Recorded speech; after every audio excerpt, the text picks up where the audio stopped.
In today's tutorial, I'm going to show you guys how to resolve if your printer is only printing half a page on your Windows computer. So this should hopefully be a pretty straightforward process, and let's go ahead and jump right into it. So we're going to start off by opening up the Start menu, type in Control Panel. Best result should come back with Control Panel, so go ahead and open that up. Select the View By and then select Category View. Select Hardware and Sound. Select Devices and Printers. You want to right click on your Samsung printer, right click on it, select Printing Preferences,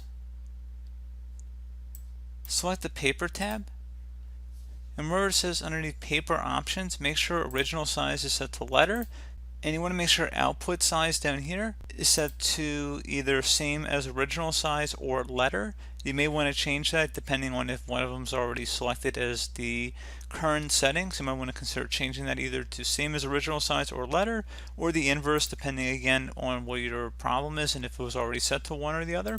So probably same as the original size is probably preferred here, but you can set it to letter and just fine as well.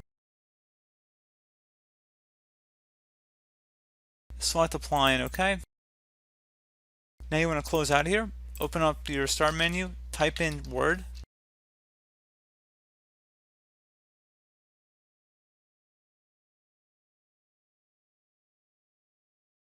And you want to go ahead and open up a document. Select the Layout tab. And then where it says Size, go click the little drop down. And then you want to go ahead and select Letter. Once you've done that, hopefully you should be good to go. So pretty straightforward process, guys. I do hope I was able to help you out, and I do look forward to catching you all in the next tutorial. Goodbye.